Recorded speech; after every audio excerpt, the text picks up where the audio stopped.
Hello दोस्तों, कैसे हैं आप लोग। आशा करता हूं आप सभी ठीक होंगे।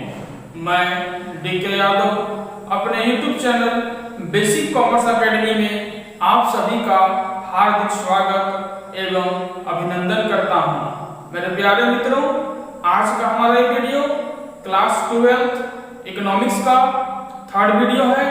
इससे पहले हमने क्लास 12 इकोनॉमिक्स वाले प्लेलिस्ट में ऑलरेडी 2 वीडियो अपलोड कर चुका हूं, जिसमें फर्स्ट वीडियो सिलेबस इंट्रोडक्शन से रिलेटेड है और सेकंड वीडियो में बताया गया है मैक्रो इकोनॉमिक्स के बारे में। मैक्रो इकोनॉमिक्स क्या है सेकंड वीडियो में बताया गया है। ठीक है दोस्तों, तो अगर आप उन दोनों वीडियो को नहीं देखे हैं तो पहले जाकर आप उन दोनों वीडियो को देख लें, ताकि आपको पता चल जाए मैक्रो इकोनॉमिक्स क्या होता है और क्लास 12 इकोनॉमिक्स में किन किन चीजों को पढ़ने की जरूरत पड़ती है। ठीक है दोस्तों, तो आज का हमारा ये वीडियो क्लास 12 इकोनॉमिक्स का थर्ड वीडियो है, जिसमें हम लोग जानेंगे स्कोप ऑफ मैक्रो इकोनॉमिक्स, यानी समष्टि अर्थशास्त्र का क्षेत्र को देखेंगे। ठीक है, तो चलिए देखते हैं स्कोप ऑफ मैक्रो इकोनॉमिक्स, यानी समष्टि अर्थशास्त्र का क्षेत्र। समष्टि अर्थशास्त्र का जो क्षेत्र है वो 6 प्रकार का क्षेत्र को हमने जो है यहाँ पर लिख करके रखा है, हिंदी टू इंग्लिश, बहुत ही सरल भाषाओं में, स्पष्ट रूप से आपके लिए हिंदी टू इंग्लिश दोनों ही भाषाओं में यहाँ पर हमने लिख करके रखा है। ठीक है, तो चलिए देखते हैं। सबसे पहला जो क्षेत्र है, स्कोप है, क्या है? थ्योरी ऑफ एम्प्लॉयमेंट, यानी रोजगार का सिद्धांत। यानी कहने का मतलब जो है मैक्रो इकोनॉमिक्स में हम लोग पूरा होल इकोनॉमी लेवल पर बात करते हैं कि कितने लोग रोजगार में हैं, कितने लोग बेरोजगार हैं, रोजगार को बढ़ाने के लिए क्या करना पड़ेगा, तरह तरह की जो है बातें हम लोग करते हैं रोजगार से संबंधित। ठीक है, तो थ्योरी ऑफ एम्प्लॉयमेंट यानी रोजगार का सिद्धांत जो है वो क्या है? समष्टि अर्थशास्त्र यानी मैक्रो इकोनॉमिक्स का एक स्कोप है, एक क्षेत्र है, क्योंकि रोजगार का सिद्धांत जो है, रोजगार जो है वो मैक्रो इकोनॉमिक्स के अंतर्गत आता है। मैक्रो इकोनॉमिक्स में हम लोग क्या करते हैं, होल इकोनॉमी लेवल पर जो भी प्रॉब्लम्स होती है उसका हम लोग क्या करते हैं, उसको हम लोग पढ़ते हैं, उसका अध्ययन करते हैं, उसका स्टडी करते हैं और देखते हैं कि इस प्रॉब्लम का सलूशन क्या होना चाहिए। तो रोजगार जो है, रोजगार या उससे संबंधित क्या है? बेरोजगारी। तो बेरोजगारी की समस्या जो है वो होल इकोनॉमी की प्रॉब्लम्स है, होल इकोनॉमी की समस्या है। ठीक है दोस्तों, तो इसके बारे में अगर लिखना हो तो आराम से आप 4 लाइन लिख सकते हैं। कैसे लिखिएगा? रोजगार का सिद्धांत हमें बताता है कि देश के विभिन्न क्षेत्रों में, पूरी अर्थव्यवस्था में कितने लोग रोजगार में हैं, कितने लोग बेरोजगार हैं और रोजगार को बढ़ाने के लिए कौन कौन से उपाय किए जा सकते हैं। जैसे आपका औद्योगिक क्षेत्र को बढ़ावा देना, स्वरोजगार को बढ़ावा देना वगैरह वगैरह जो है बहुत से उपाय किए जा सकते हैं। ठीक है, तो इस प्रकार से आराम से 4 लाइन 5 लाइन इसके बारे में आप लिख सकते हैं। चलिए अगला देखते हैं। थ्योरी ऑफ इकोनॉमिक ग्रोथ, आर्थिक विकास का सिद्धांत। आर्थिक विकास, इकोनॉमिक ग्रोथ। इकोनॉमिक ग्रोथ क्या है? आर्थिक विकास क्या है? कहने का मतलब जो है, अगर हमारा इनकम बढ़ जाता है, यानी हम पहले की तुलना में ज्यादा पैसा कमाने लगते हैं, तो हम क्या बोलेंगे? हमारा आर्थिक विकास हो रहा है। यानी आर्थिक विकास हो रहा है या आर्थिक विकास हो चुका है।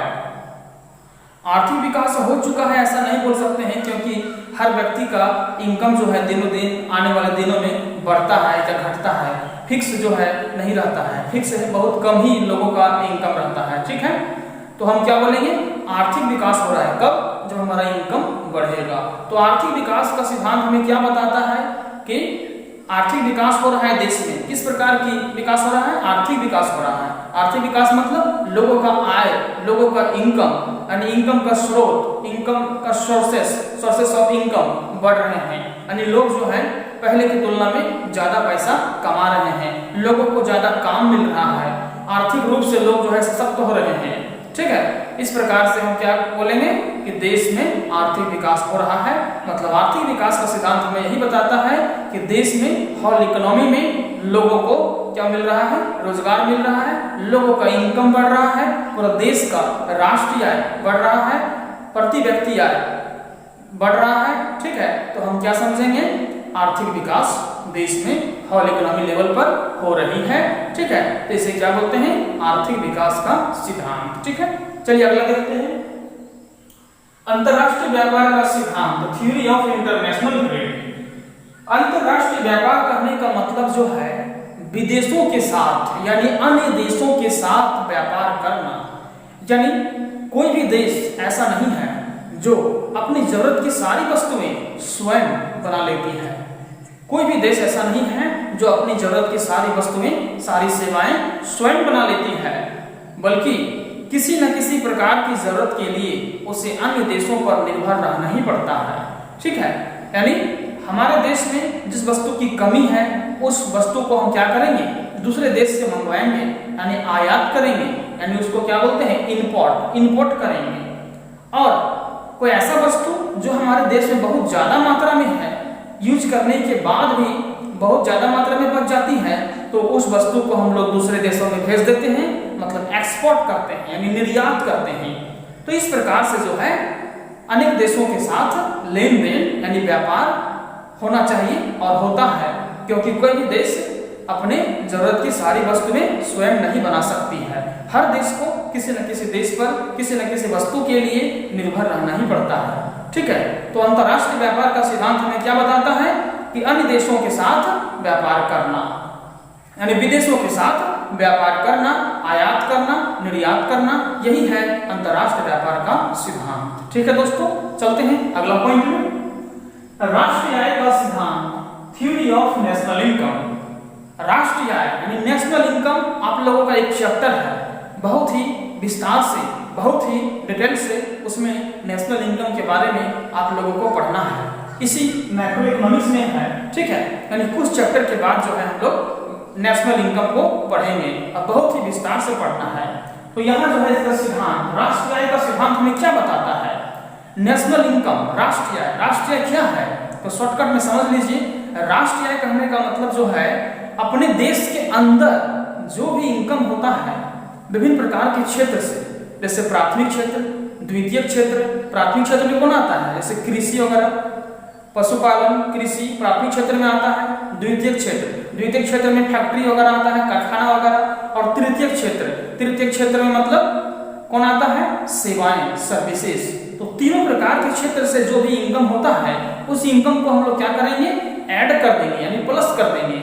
और उसमें क्या ऐड करेंगे, net factor income from abroad, यानी विदेशों से प्राप्त शुद्ध साधन आय को भी जोड़ेंगे। यानी तीनों क्षेत्र से होने वाले आय प्लस विदेशों से प्राप्त होने वाले शुद्ध साधन आय को जोड़ देंगे तो निकल जाएगा राष्ट्रीय आय। ठीक है, तो राष्ट्रीय आय का सिद्धांत हमें बताता है कि पूरा राष्ट्रीय में, पूरा नेशनल में होने वाला इनकम के बारे में। ठीक है, यानी पूरा राष्ट्र में, पूरा नेशनल लेवल पर क्या इनकम होता है, कैसे इनकम होता है, क्यों होता है, इसको बढ़ाना क्यों जरूरी है, इससे जो है देश की अर्थव्यवस्था पर, देश की आर्थिक विकास पर क्या प्रभाव पड़ता है। ठीक है, अगला पॉइंट देखते हैं, मुद्रा का सिद्धांत, थ्योरी ऑफ मनी। मुद्रा का सिद्धांत हमें क्या बताता है कि जिस क्षेत्र में मुद्रा बहुत ज्यादा मात्रा में है वहां से मुद्रा को उठा करके, यानी रुपया पैसा की बात हो रही है, वहां से रुपया पैसा को उठा करके ऐसे जगह पर ले जाना है जहां रुपया पैसा की यानी मुद्रा की कमी होती है। ठीक है, जहां मुद्रा की कमी होती है वहां जो है रुपया पैसा मुद्रा को लाना है, कहां से, जहां मुद्रा बहुत अधिक मात्रा में है वहां से उठा करके कमी वाले क्षेत्रों में लाना है, ताकि सभी जगह जो है समान रूप से मुद्रा का वितरण किया जा सके, चाहे वो लोन के रूप में हो, चाहे वो डिपॉजिट के रूप में हो, चाहे किसी भी एडवांस के रूप में हो। ठीक है, किसी भी रूप में हो सकता है, लेकिन मुद्रा का सिद्धांत हमें यही बताता है कि मुद्रा का समान रूप से वितरण होना चाहिए, सभी जगह पर मुद्रा जो है समान रूप से होना चाहिए। लेकिन ऐसा कभी होता नहीं है, ऐसा करने के लिए बहुत प्रयास करना पड़ता है, फिर भी 100% ऐसा नहीं होता है। लेकिन हमारे देश की जो सरकार है, जो हमारी अर्थव्यवस्था के बारे में सोचती है, हमारी अर्थव्यवस्था के लिए नीति बनाती है, उनका प्रयास यही रहता है कि मुद्रा का जो है समान वितरण पूरे देश में हो। ठीक है दोस्तों, तो मुद्रा का सिद्धांत यही बताता है कि मुद्रा का समान वितरण हो, समान रूप से हर जगह मुद्रा रहे, चाहे किसी भी रूप में हो। ठीक है, अगला पॉइंट देखते हैं, सामान्य कीमत स्तर का सिद्धांत, theory of general price level. Theory of general price level हमें क्या बताता है? Theory of general price level हमें बताता है कि किसी भी वस्तु का जो कीमत है वो पूरे देश में, पूरे अर्थव्यवस्था में समान रूप से एक समान यानी एक कीमत होना चाहिए। लेकिन ऐसा बहुत कम ही वस्तुओं में देखने को मिलता है, क्योंकि जिस वस्तु की जहां ज्यादा डिमांड होती है वहां जाहिर सी बात है, वहां सामान्य सी बात है कि कीमत जो है वस्तु की बढ़ जाती है, और जिस जगह पर वस्तु का जो है कम डिमांड होता है वहां वस्तु की कीमत गिर जाती है। ठीक है, यानी डिमांड पर निर्भर करता है कि वस्तु का कीमत यानी प्राइस ऑफ गुड्स क्या होगा। ठीक है, प्राइस अगर ज्यादा है मतलब डिमांड भी ज्यादा हो रहा है, इसलिए प्राइस को बढ़ा दिया गया है, और अगर प्राइस कम है तो क्या है, वहां डिमांड कम होगा। ठीक है, लेकिन ये theory of general price level हमें क्या बताता है कि किसी भी वस्तु का पूरे देश में समान कीमत होना चाहिए। ये बताता है कौन? Theory of general price level. और प्रयास भी यही रहता है, हर प्रोड्यूसर का यही प्रयास रहता है, लेकिन ये प्रयास जो है बहुत ही कम सफल हो पाता है, और वस्तु का प्राइस जो है अन्य जगह पर, भिन्न भिन्न जगहों पर अलग अलग देखने को मिलती है। बहुत कम वस्तु ऐसे हैं जिसका प्राइस जो है पूरे देश में समान रूप से पाया जाता है। ठीक है दोस्तों, जहां तक मुझे उम्मीद है कि आप लोग समझ गए होंगे स्कोप ऑफ मैक्रो इकोनॉमिक्स यानी समष्टि अर्थशास्त्र का क्षेत्र। ठीक है, इसे याद नहीं करना है, इसे रट्टा नहीं मारना है, बल्कि समझना है। इसे याद रखने के लिए हमने एक ट्रिक बनाया है, बहुत ही आसान सा ट्रिक है, बहुत मजेदार ट्रिक है। चलिए देखते हैं क्या है। याद रखने का ट्रिक, डबल आ डबल रा मा सा। इंग्लिश से देखें तो निम्जी। निम्जी क्या है ये निम्जी?